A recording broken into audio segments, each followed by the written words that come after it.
Oke, halo semuanya. Nama aku Hasna Fadila Wisnizan, biasa dipanggil Hasna. NIM 1812229 dari jurusan Teknik Telekomunikasi Institut Teknologi Bandung. Nah, di kesempatan kali ini aku bakal ngejelasin sedikit atau banyak tentang Matplotlib. Ya, pokoknya mungkin dari kalian udah banyak kali yang pernah dengar Matplotlib, tapi di kesempatan kali ini aku bakal ngejelasin dan sedikit melakukan hands-on tentang si Matplotlib ini. Oke, kita lanjut. Ya, apa itu Matplotlib?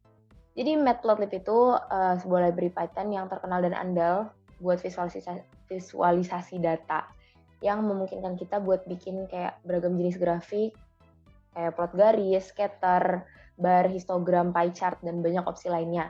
Nah, Matplotlib ini menyediain sesuatu yang intuitif dan serbaguna untuk membuat serta menyesuaikan tampilan grafik dengan kemudahan. Intinya, Matplotlib ini punya banyak fitur yang bisa ngevisualisasiin data dalam bentuk kayak scatter, grafik garis, atau sebagainya. Jadi kalau kalian punya data, bisa banget daripada kalian harus gambar-gambar sendiri, langsung aja pakai Matplotlib ini buat ngevisualisasi ini. Nah, gimana caranya? Yang pertama, kita ada instalasi atau konfigurasi terlebih dahulu. Jadi yang pertama, pastiin dulu laptop kalian ini punya PIP. Kayak PIP itu Package Installer for Python, sama punya Python itu sendiri. Nah, buat nge-install Matplotlib-nya, itu yang pertama kita harus ngebuka terminal atau command prompt dan jalankan perintah berikut, pip install matplotlib. Terus habis itu kita mulai mengimpor modul matplotlib ya ke dalam kode Python dan pakai perintah import buat nge-impor si matplotlib.pyplotnya itu. Jadi langsung aja kita coba pip install matplotlib di terminal. Oke. Pip install matplotlib. Nah, ini kan langsung keluar banyak kayak gini ya. Kalau dari aku sendiri, aku tuh udah pernah nginstal si Matplotlib ya. Jadi di sini yang bakal keluar tuh kayak gini. Tapi kalau kalian ngetik pip install Matplotlib dalam keadaan laptop kalian belum keinstall Matplotlib-nya, itu nanti juga bakal keluar kayak banyak dan nanti terakhirnya pokoknya dikasih tahu kalau itu udah keinstall gitu. Jadi pastiin aja kalau itu udah keinstall. Coba aja nih pip show Matplotlib. Nah, ini kan langsung ada tulisan nih, kalau ini pokoknya udah keinstall, berarti itu tandanya laptop kalian udah keinstall si Matplotlib-nya. Sekarang kita lanjut lagi ke mengimpor modul Matplotlib ke dalam kode Python. Nah, selama hands-on nanti dan sekarang ini, aku bakal pakai VS Code buat ngeran kodenya. Jadi di sini kan dia bilang mengimpor modul Matplotlib ke dalam kode Python. Berarti langsung aja import matplotlib.pyplot as plt. Kita buka VS Code, terus kita ketik import matplotlib.pyplot as plt. Nah, selanjutnya buat bikin codingan-codingan tentang si matplotlib ini, nanti kita bisa langsung pakai si plt-nya aja karena kita udah nge-import matplotlib.pyplot as plt-nya. Jadi misalnya kita mau menampilkan grafik, itu bisa langsung ketik aja plt.show atau sebagainya, kayak gitu. Aku bakal ngejelasin mulai dari scatterplot dulu. Jadi scatterplot itu digunakan buat ngevisualisasiin hubungan antara dua variabel, misalnya X sama Y, dengan menggunakan titik-titik data yang tersebar di ruang plot. Scatterplot menampilkan hubungan antara dua variabel berkelanjutan. Metode yang digunain buat grafik ini itu metode scatter. Jadi langsung aja kita ke hands-on ya. Jadi yang pertama kita import dulu seperti yang udah aku jelasin sebelumnya. Di sini data yang aku pakai itu list integer. Yang pertama list integer X isinya 1, 2, 3, 4, 5. Yang kedua Y sama dengan 6, 7, 8, 9, 10. Nggak harus pakai list integer, bisa juga kita upload file kayak CSV atau Excel dan sebagainya ke dalam satu folder yang sama dengan file yang mau kita pakai nih. Misalnya filenya ini kan scatterplot.py. Nah itu bisa kita masukin ke satu folder yang sama dengan file datanya, terus nanti kita import ke dalam sini juga bisa. Terus untuk plot datanya, karena di sini scatter plot, jadi kita pakainya plt.scatter, buka kurung x, y. Jadi nanti misalnya x-nya 91, y-nya berarti 96, dan sebagainya. Terus untuk menampilkan plotnya, kita bisa pakai plt.show, buka kurung, tutup kurung. Jadi langsung aja kita run. Nah, di sini bisa kelihatan kalau misalnya x-nya 91, y-nya 96, dan sebagainya, kebetulan di sini tuh ngebentuk garis linear, tapi nggak selalu, karena di sini kan scatter plot. Jadi misalnya X-nya sama dengan 1,5, berarti Y-nya 8 itu juga bisa. Dia bakal membentuk titik-titik yang nggak beraturan dan menyebar. Nah, selanjutnya ada grafik garis. Nah, grafik garis ini digunain untuk memvisualisasiin hubungan antara dua variabel dengan menggunakan garis yang menghubungkan titik-titik data. Jadi kalau scatter plot tadi itu cuma titik-titiknya, kalau grafik garis ini dari titik ke titik itu dihubungin pakai garis. Nah, grafik garis biasanya digunain untuk menampilkan tren data sepanjang interval waktu. Metode yang digunakan untuk membuat grafik ini tuh metode plot. Jadi langsung aja kita ke hands-on-nya. Dengan data yang sama seperti yang aku pakai di scatter plot tadi, kita bisa langsung plot datanya dengan fungsi plot. Jadi kita ketik plt.plot, buka kurung tutup kurung, di dalam kurungnya ada x, y. Kemudian menampilkan plotnya dengan cara ketik plt.show, buka kurung tutup kurung. Jadi langsung aja kita run. Nah, di sini bisa langsung kelihatan kalau ada grafik garis linear yang menunjukkan kayak X-nya 91 berarti Y-nya 96 dan sebagainya. Jadi ini membentuk garis linear dan ini dia namanya grafik garis. Untuk yang ketiga itu ada histogram. Nah, histogram ini digunakan untuk memvisualisasiin distribusi frekuensi dari suatu variabel. Nah, histogram ini nampilin distribusi data dalam rentang yang telah ditentuin. Jadi nanti itu bentukannya kayak ada bin-bin gitu. Dan metode yang digunakan untuk membuat grafik ini tuh fungsi his. Jadi langsung aja, untuk histogram, aku pakai data list integer x sama dengan 1, 2, 3, 4, 5, 4, 2, 5, 5, 8, 7, 7, 9, 10. Plot datanya kita pakai fungsi his, jadi plt.his, buka kurung, x, nah bins ini tuh interval yang mau kita pakai. Misalnya aku pakai di sini 0, 2, 4, 6, 8, 10. Jadi nanti intervalnya itu dari kayak 0 sampai 2, 2 sampai 4, 4 sampai 6, 6 sampai 8, 8 sampai 10. Kemudian air width ini lebar dari binnya yang mau kita pakai. Aku di sini pilih 0,8, jadi nanti dia menghitungnya itu 0,8 dari lebar intervalnya. Misalnya 0,8 dari nanti ukuran 0 sampai 2-nya itu segimana. Nah, untuk menampilkan plot masih sama kayak biasanya, kita pakai plt.show, buka kurung tutup kurung. Jadi langsung aja kita run. Nah, di sini kelihatan kayak 0 sampai 2 itu berarti bilangan X yang memenuhi cuma 1, 2 sampai 4 itu 3, dan sebagainya. Nah, bins tadi ini yang di bawah itu ada 0, 2, 4, 6, 8, 10, dan air width itu nanti ngaruhnya ke yang ukuran binnya. Itu ukuran binnya itu sekitar 80% atau ya 0,8 dari 0 sampai 2, 2 sampai 4, dan sebagainya. Selanjutnya ada yang namanya bar chart. Jadi bar chart ini digunakan untuk memvisualisasi data kategorikal menggunakan batang vertikal atau horizontal. Nah, bar chart ini berguna untuk ngebandingin nilai individu di kategori yang berbeda. Jadi nanti bentukannya itu bakal ada batang-batang gitu. Dan metode yang digunakan untuk membuat grafik ini adalah metode bar. Di sini kita masih pakai data yang sama dengan scatter plot dan grafik garis tadi. Jadi ketika X-nya 9, 1, 2, 3, 4, 5, Y-nya 6, 7, 8, 9, 10. Nah, plot data di sini itu kita pakai fungsi bar, jadi plt.bar, buka kurung X, Y, dan cara menampilkan plotnya masih sama, plt.show, buka kurung tutup kurung. Jadi langsung aja kita run. Nah, di sini langsung kelihatan batang vertikal. Ketika X-nya sama dengan 1, berarti Y-nya 6, X-nya 2, Y-nya 7, dan sebagainya. Oke, selanjutnya ada yang namanya pie chart. Jadi pie chart ini digunakan untuk ngevisualisasiin proporsi data kategorikal dalam bentuk lingkaran. Nah, pie chart ini menampilkan proporsi dari keseluruhan dalam kategori yang berbeda. Jadi bentuknya nanti bulat kayak pie gitu, ada potongan-potongannya guys. Terus metode yang digunakan itu adalah fungsi pie. Jadi langsung kita lihat hands-on-nya. Data untuk pie chart kali ini itu X sama dengan 35, 25, 25, 15. Nah, di sini aku kasih label. Jadi untuk yang 35 ini dia apel, 25 nanas, 25-nya lagi durian, dan 15-nya mangga. Karena nanti di sini pie chart itu bakal nunjukin dalam bentuk pie dan dia butuh label buat tahu ini tuh apa dan ini apa gitu.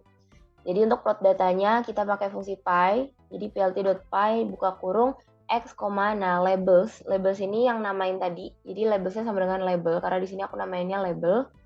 Terus untuk menampilkan plotnya masih sama, plt.show buka kurung tutup kurung. Jadi langsung aja kita run. Nah, di sini langsung kelihatan apel segini, nanas segini, durian segini, dan mangga segini. Dan tadi benar, nanas dan durian itu kan tadi 25-25, jadi di sini komposisinya pas. Selanjutnya ada yang namanya box plot. Jadi box plot ini digunakan untuk ngevisualisasiin data dalam bentuk box atau kotak berbentuk bujur sangkar. Nanti juga bakalan ada perpanjangan whisker gitu. Dan box plot ini menampilkan ringkasan statistik data seperti median, kuartil. Kuartil itu ada kuartil atas, kuartil bawah. Ada juga pencilan. Terus metode yang digunakan untuk membuat grafik ini adalah fungsi box plot. Untuk box plot, aku masih pakai data yang sama dengan scatter plot dan lainnya tadi, yaitu X sama dengan 1, 2, 3, 4, 5, dan Y sama dengan 6, 7, 8, 9, 10. Nah, di sini juga ada data sama dengan kurung siku X, Y. Kenapa aku bikin kayak gini? Karena di sini aku mau mencari penyebaran data dari X dan Y secara terpisah. Jadi nanti bakal dapet kuartil 1, 2, 3-nya X dan kuartil 1, 2, 3-nya Y juga. Dan untuk plot datanya, kita pakai fungsi box plot. Jadi plt.boxplot dalam kurung data. Dan cara nampilin plotnya masih sama, plt.show buka kurung tutup kurung. Jadi langsung aja kita run. Nah, di sini kelihatan ada dua box plot. Yang kiri itu punyanya X dan yang kanan ini punyanya Y. Jadi di sini itu ada namanya box di tengah. Nah, yang paling atasnya ini tuh kuartil ketiga. Dan yang tengah ini yang oranye, ini kuartil kedua atau mediannya X. Terus kuartil pertama, ini kuartil pertamanya X. Nah, di sini ada perpanjangan whisker, garis ini. Yang bawah juga perpanjangan whisker. Nah, di perpanjangan whisker yang atas, ini ujungnya adalah nilai maksimum dari batas atasnya X. Dan yang bawah ini nilai minimum dari batas bawahnya X. Demikian juga sama Y-nya. Nah, sekarang ada yang namanya bubble plot. Bubble plot itu digunakan untuk ngevisualisasiin tampilan 3 dimensi dari data yang berbentuk gelembung. Jadi ini kurang lebih kayak scatter plot, tapi di sini dia itu lebih kayak tampilannya 3 dimensi, terus ada kayak transparannya atau kayak pokoknya mirip sama scatter tapi lebih kelihatan bubble gitu. Dan dia menampilkan hubungan antara 3 variabel numerik. Dan metode yang digunakan untuk membuat grafik ini itu adalah fungsi scatter. Jadi langsung aja untuk bubble plot, di sini aku ambil data X sama Y-nya pakai NumPy. Jadi dia ngambil 50 bilangan acak di rentang 0 sampai 1 dan Z ini nanti aku bakal pakai buat bubble size-nya. Nah, cara plot datanya ternyata pakai fungsi scatter lagi. Jadi plt.scatter dalam kurung X, Y, nah S ini adalah bubble size, guys. Jadi S sama dengan Z dikali 1000. Ini Z kan tadi 50 angka acak dari antara 0 sampai 1. Jadi dikali 1000 supaya ukuran bubble-nya bakal lebih gede gitu. Tapi dia tetap ngacak 50. Nah, alpha sama dengan 0,5 ini tuh transparansinya. Jadi 0,5 berarti kan kayak sekitar 50% transparansi. Jadi nanti dia bakal transparan gitu bubble-nya. Nah, cara nampilin plotnya masih sama, plt.show buka kurung tutup kurung. Kita run aja. Oke, di sini langsung kelihatan kalau dihitung ini ada 50 jumlah bubble-nya. Dan di sini benar alpanya 0,5, jadi dia nggak terlalu padat dan nggak terlalu transparan, tapi ini 50% transparan.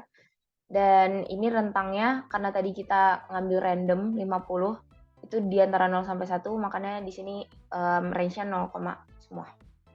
Kemudian selanjutnya ada time series. Nah, time series ini digunakan untuk memvisualisasikan dan menganalisis perubahan seiring waktu. Time series menampilkan titik data yang dikumpulkan dalam urutan waktu. Jadi ini contohnya mungkin kayak kasus COVID dari tahun ke tahun atau dari bulan ke bulan. Pokoknya semua yang berhubungan sama perubahan seiring berjalannya waktu. Jadi bisa dilihat aja hands-on-nya. Oke, untuk time series, di sini aku pakai bantuan Pandas juga buat baca datanya karena data rada kompleks dan butuh urutan waktu gitu. Aku bikin data tentang temperatur di negara Washington, Kanada sama California dalam satuan Fahrenheit di rentang waktu 26 Desember sampai 31 Desember 2021. Nah, di sini aku bikin data frame-nya dulu pakai bantuan Pandas, jadi biar programnya tuh bisa baca kayak kolom sama barisnya.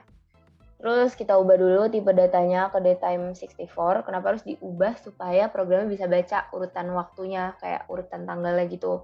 Dari 26 Desember sampai 31 Desember tadi. Habis itu kita set column dates ke index. Kenapa harus di set column date ke indeksnya? Supaya si column date ini bisa jadi acuan utama dari data tersebut. Jadi kalau data tersebut tuh diindeksin, itu bakal acuannya tuh si column date tadi. Selanjutnya kita plot datanya. Nah, plot data di sini aku bikin 3 grafik.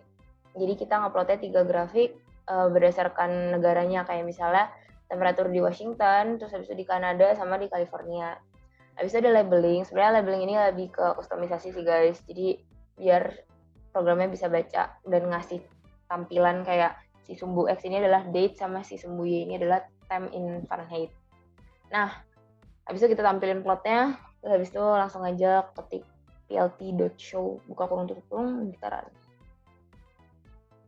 Oke, di sini kan bisa langsung dilihat ya, ada 3 grafik sesuai sama waktunya gitu loh, dari 26 Desember sampai 31 Desember, dan ini namanya time series. Dan 3 grafik ini yang hijau itu kan paling atas ya, berarti kalau sesuai sama data yang kita udah buat tadi, itu berarti di negara California, terus yang warna biru itu adalah datanya si Washington, sama yang oranye itu datanya si Kanada. Selanjutnya ada namanya kustomisasi. Nah, kustomisasi ini sebenarnya lebih ke kita customize apa yang kita mau pakai Matplotlib. Dan contohnya itu ada misalnya kita nge-custom layout-nya kayak antara subplot ke subplot lain, atau mungkin legendanya. Legenda tuh mungkin kita sering lihat di peta ada yang namanya legenda, itu marking tanda dan penjelasan mengenai tampilannya, kayak misalnya garis yang warna ungu itu garis apa dan sebagainya. Terus yang terakhir ada detailing grafik. Nah, di sini lebih ke warnanya atau mungkin penamaan tiap titiknya, penggunaan fontnya dan sebagainya. Untuk kustomisasi, sebenarnya banyak banget hal yang bisa di-custom di Matplotlib ini, termasuk kayak ketebalan garis, atau jenis fontnya, atau warna, atau sebagainya. Jadi langsung aja, yang pertama itu ada yang namanya RC Params. RC Params itu Runtime Configuration Parameter. Jadi di sini itu kita bisa ngeset tampilan default buat semua plot yang bakal kita buat. Jadi misalnya di sini yang pertama, aku udah nge-import Matplotlib-nya jadi MPL. Jadi di sini tulisannya mpl.rcparams lines.linewidth. Berarti di sini aku mau ngatur ketebalan garisnya.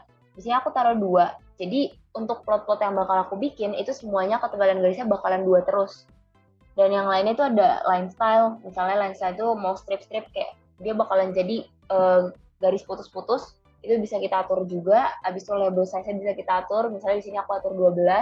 Habis itu font.family, kita bisa ngatur jenis fontnya. Misalnya aku bilang ini serif gitu, dan itu bakalan semuanya serif terus. Dan di sini aku nampilin grid. Jadi access.grid sama dengan true, itu berarti dia menampilkan grid. Nah, tapi nggak cuma pakai RC Params, kita juga bisa nge-custom di plot-plot yang mau kita buat. Jadi maksudnya kayak kita mau nge-custom warnanya dan kita nggak mau warnanya sama terus, itu bisa kita custom di dalam plotnya langsung.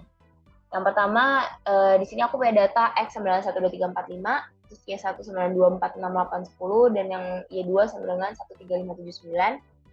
Aku mau bikin ini jadi grafik garis aja, jadi di sini aku tulis plt.plot, terus di sini buat yang X sama Y1 dulu, aku namain, aku bikin label sama dengan data 1, jadi itu namanya data 1, dan aku atur warnanya jadi purple. Jadi di sini aku custom warnanya color sama dengan purple, jadi nanti garisnya si X sama Y1 ini bakalan warna ungu. Terus yang kedua itu ada plt.plot X Y2, labelnya aku tulis jadi data 2, dan di sini warnanya aku atur jadi warna merah. Aku juga bisa nambahin judul. Jadi kita bisa nambahin judul buat plotnya. Dan ini aku nulisnya kayak plt.title, terus aku tulis data hari ini. Selain judul, kita juga bisa nambahin legenda atau legend. Nah, legend ini biasanya ada di peta-peta gitu. Jadi buat nandain kayak garis ini tuh garis apa atau sebagainya gitu.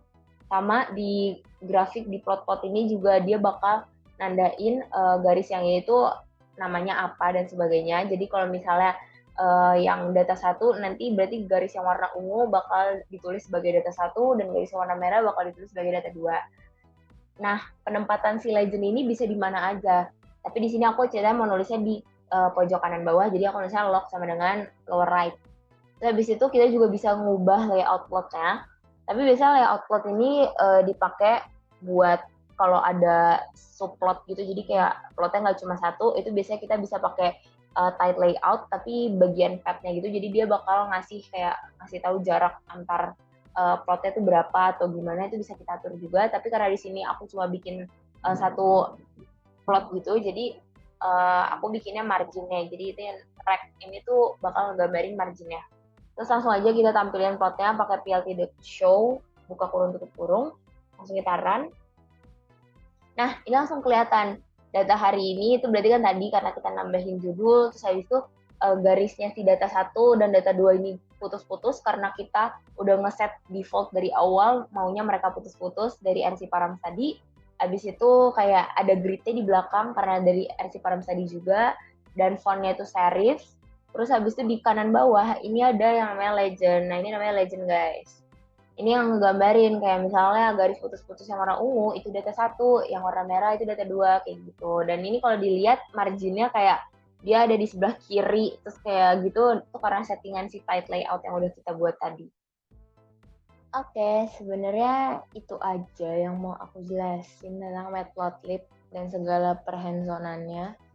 Semoga bermanfaat dan apa lagi? Dadah. See you on the next video.